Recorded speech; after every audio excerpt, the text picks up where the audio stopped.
você tem, mais você fica na dúvida, né?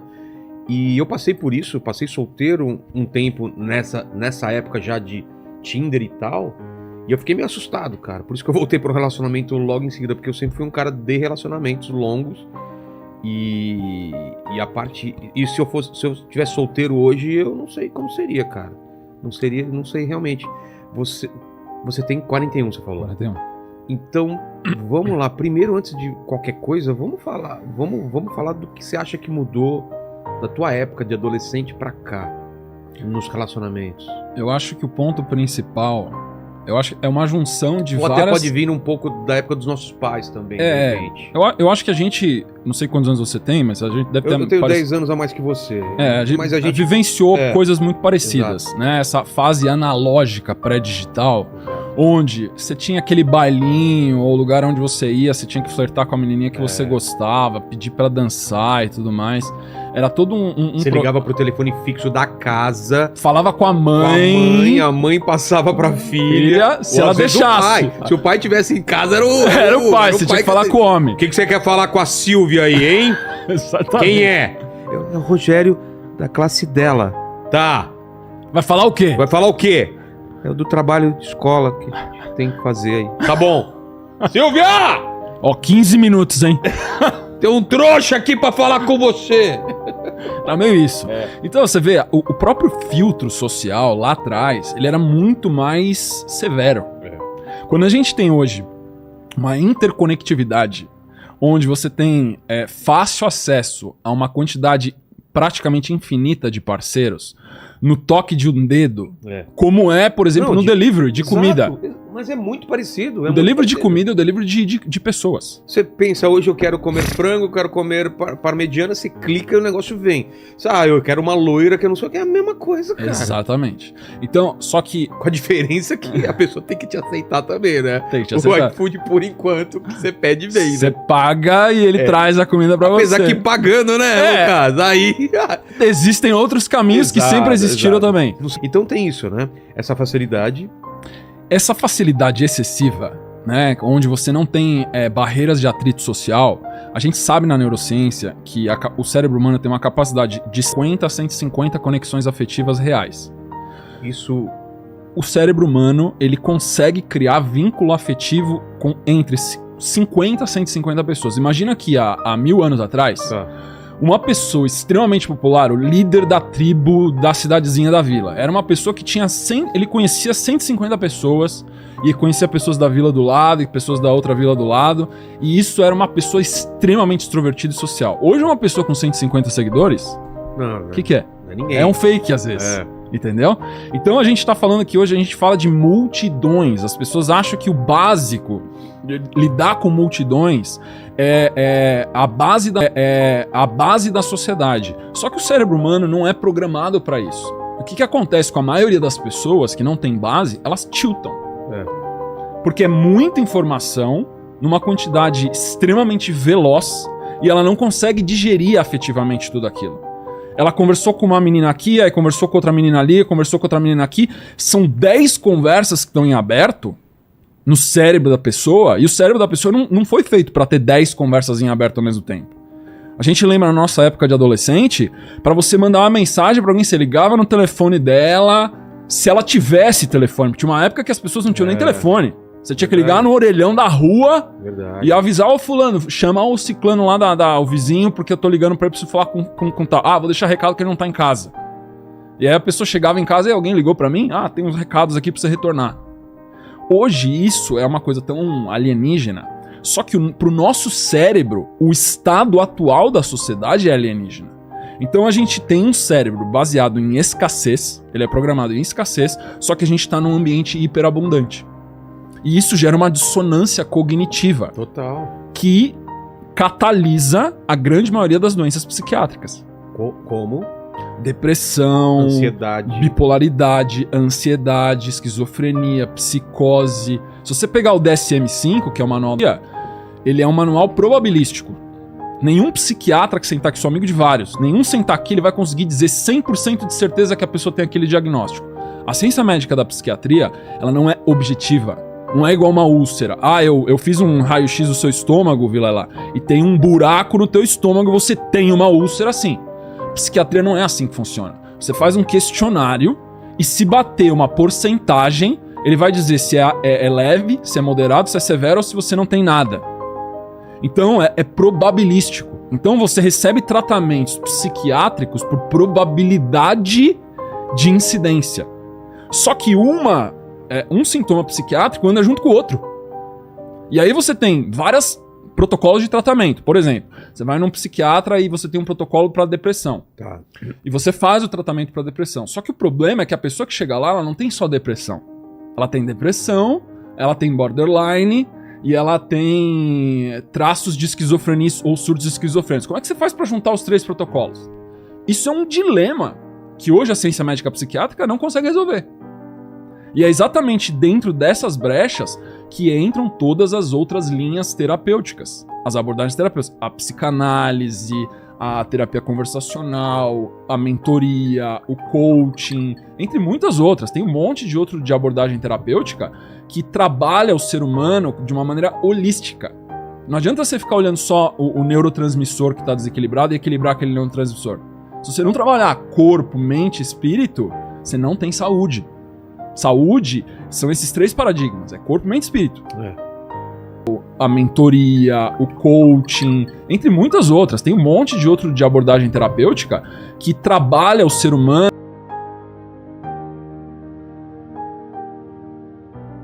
Não tem só saúde física.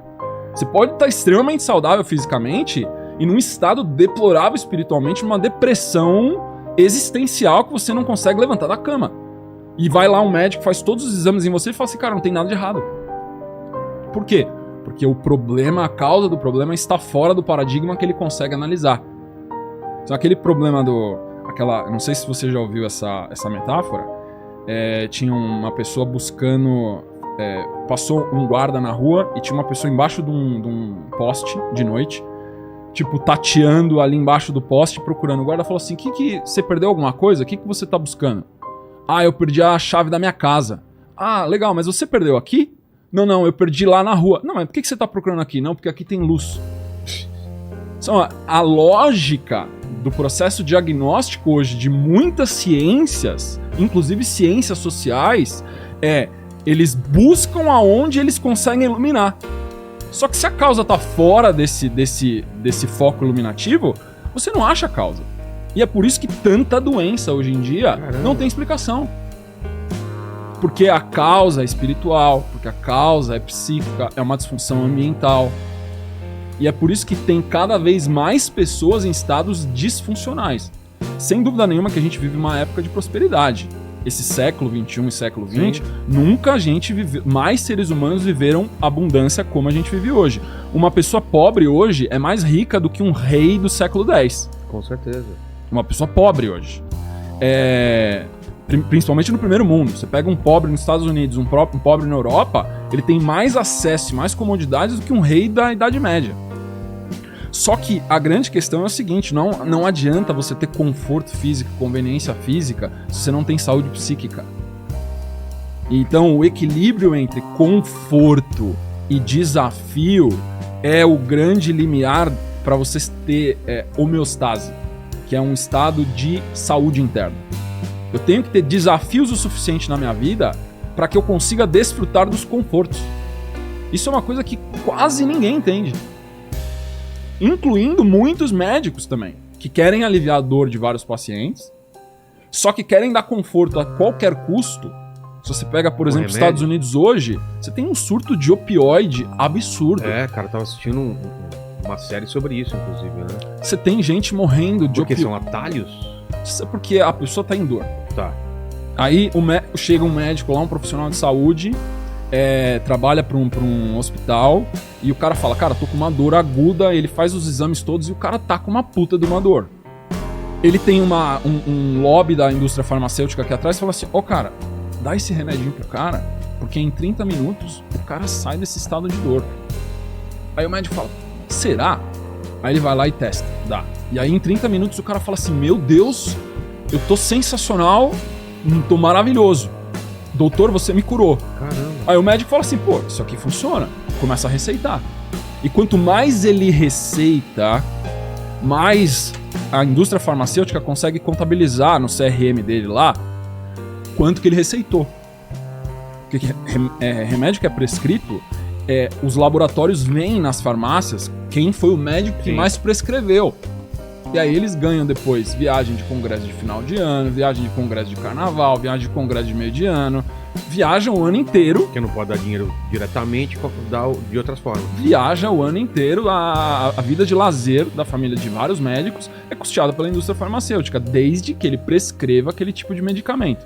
Então a gente tem profissionais da saúde com muito pouco incentivo para descobrir a causa, porque ele já tem uma solução rápida e eficaz e conveniente. Tá, mas qual é o problema dessa solução rápida? Ele não quer saber. Não, mas é o vício?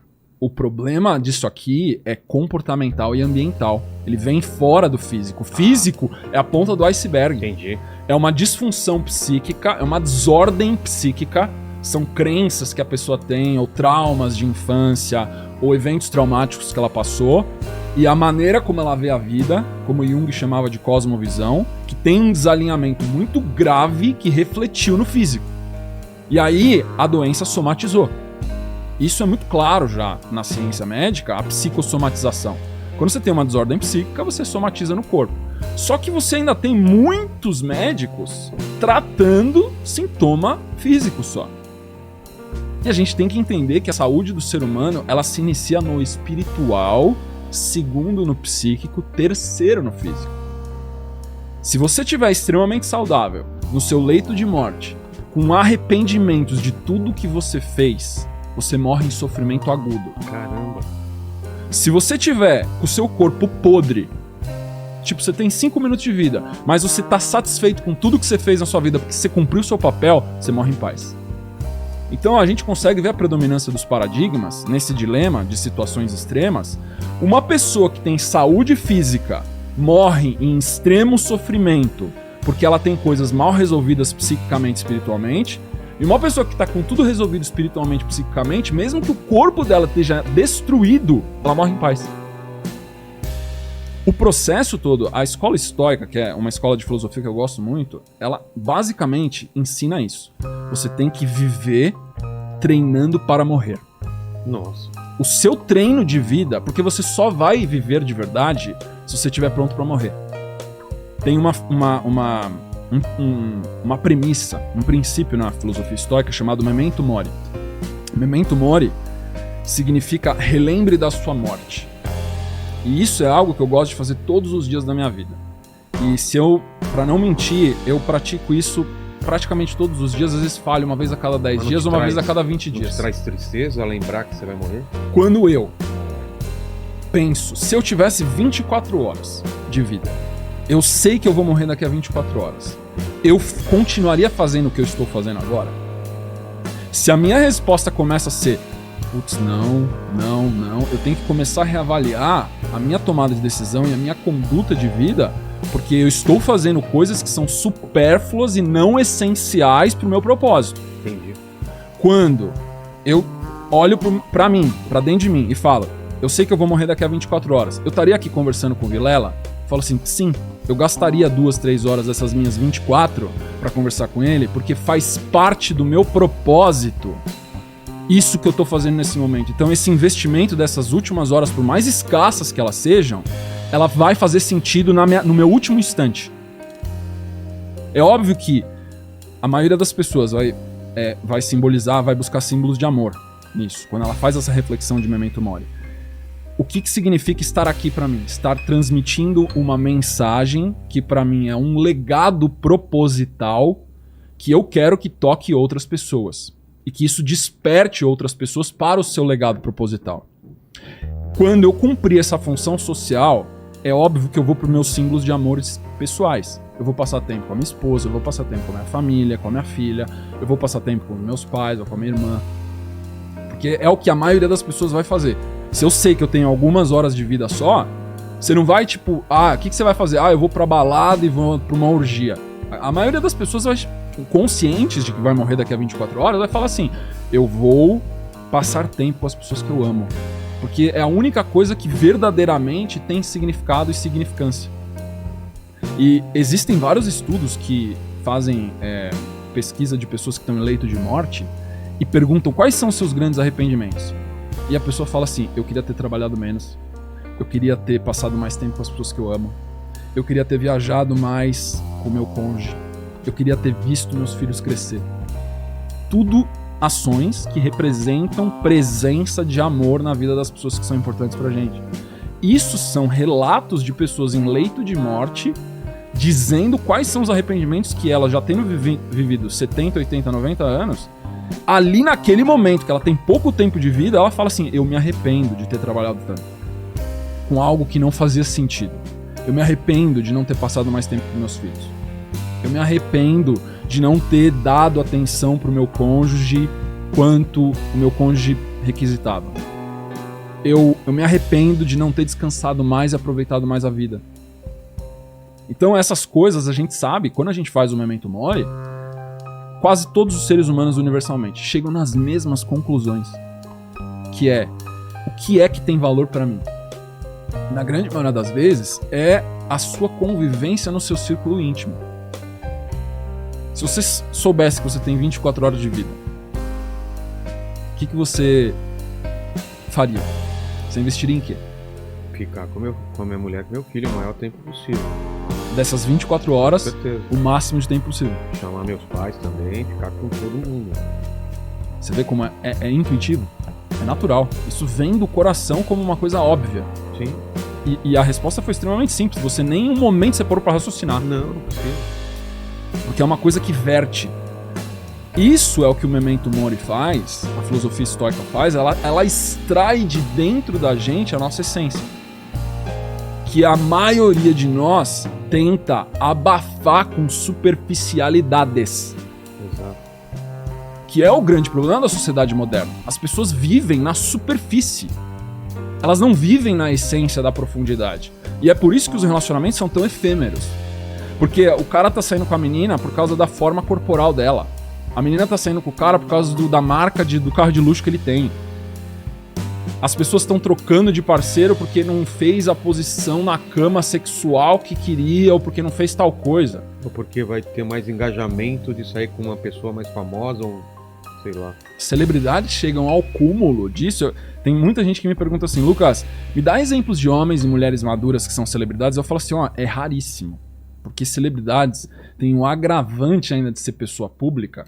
Então é ainda mais raro em celebridades você ver maturidade relacional do que em anônimos. Em pessoas anônimas, não é fácil. É difícil também.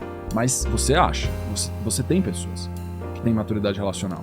Agora, com celebridades, a pessoa tem que vencer a fama, ela tem que vencer as tentações, porque o tempo todo ela tem uma grama mais verde do outro lado ali. Tem facilidade pra tudo, né? Tem facilidade demais. E matrimônio, casamento, você fazer uma família funcionar, você fazer o seu casamento com sua esposa funcionar, com seu marido funcionar, é sacrifício. As pessoas elas acham que é ir pro Caribe, que é tirar férias. Ah, eu vou casar e vou ser felizes para sempre. Meu amigo, você casou, seu trabalho começou. E começou do quê? Trabalho de maturidade. Por isso que eu falo que o casamento, o matrimônio, é um veículo de espiritualidade. É um veículo de amadurecimento espiritual. Concordo. Porque você o tempo todo tem que tentar entender, cara, o que satisfaz minha esposa? Ela tem que entender, tá, o que satisfaz o Vilela? Aí você tem que colocar seu filho no meio, que é tipo uma criança que ainda tá em formação. Mas a pessoa não tem que, antes de mais nada, estar disposto a satisfazer outra pessoa, porque a gente vive em tempos egoístas, né? Onde as crianças são criadas para ter só, nunca para dar. Tipo, eu quero isso, eu quero aquilo, você me ofendeu, não é justo isso, sabe? Parece que o mundo sempre tem que estar, o mundo tá devendo para ela e as pessoas não precisam fazer nada pro mundo, entendeu? É o mundo que deve para elas. Como que essas pessoas vão entrar num relacionamento e tá disposta a se doar, entendeu? Eu acho muito complicado. O que eu vejo acontecendo na prática a pessoa chega em um ponto onde ela vive isso durante 1 ano, 2 anos, 1 década, 2 décadas, e ela só fracassa. Exato. E aí o que A acontece? pessoa não me faz isso, a pessoa não sei o quê. E ela não vê o que ela deixa de fazer pra pessoa também. Exatamente. O que acontece com a grande maioria das pessoas é o seguinte, quando ela vive esses grandes fracassos, de duas uma. Ou ela cai numa filosofia nihilista, que é tipo assim, a vida é uma merda mesmo. Todos os homens são uma merda, Todos os todas homens as mulheres são uma merda. Então eu vou buscar o que é meu, Exato. eu quero prazer e os outros que se Ou quero dinheiro, ou quero... Vou focar no meu trabalho. idolatra alguma coisa e foca naquela superficialidade que ela acha que vai trazer felicidade. Só que o problema é quando ela alcança e ela descobre que não trouxe. Exato. Quantos... Eu já atendi gente muito rica, onde a pessoa chega e fala assim, Lucas, me ajuda, cara, porque eu não tô vendo sentido na minha vida. Exato. Eu não tenho por que levantar Você de olha manhã. pra vida do cara e você fala, como assim? Teoricamente, era o que todo mundo queria. Exatamente. Só que o esfacelamento do relacionamento com o filho, com a esposa, com os família, amigos, com a família, ele tá cercado de interesseiros e não de pessoas que querem o bem dele. Esse esfacelamento relacional que veio por causa de uma prepotência, porque ele viveu anos numa prepotência de ficar se medindo através de uma régua de poder. E não de uma régua relacional de, cara, o que eu tenho pra doar? O que eu tenho pra sacrificar? Como é que eu posso ajudar a pessoa que tá do meu lado? Como é que eu ajudo a minha esposa? Como é que eu ajudo meu filho? Como é que eu ajudo meu sócio? Como é que eu ajudo meus amigos que jogam futebol comigo no domingo? Porque quando você para e você vê pessoas às vezes extremamente simples, mas que estão o tempo todo solícitas a ajudar um outro ser humano, elas inerentemente têm uma felicidade intrínseca. A felicidade humana, então, está vinculada, correlata diretamente com a capacidade de se disponibilizar e se sacrificar para diminuir o sofrimento de um outro ser humano. É disso até que vem a virtude de caritas, que é uma das principais virtudes que a igreja ensina, né? A igreja cristã. Caritas é uma virtude, e eu não estou fazendo apologia religiosa aqui, na verdade é um estudo teológico só. Caritas é uma virtude de amadurecimento espiritual que só uma pessoa madura consegue suspender suas vontades pessoais para atender uma necessidade alheia. Eu não tô falando de você ser um sangue de barata, de você ser um marionete manipulado. Mas sim, como que eu posso ajudar esse outro ser humano com os talentos que eu tenho a ele alcançar um patamar de sucesso, de satisfação superior. Porque quando a gente faz, por exemplo, a caridade, o maior beneficiado não é o que recebe a caridade, é o que faz. Claro.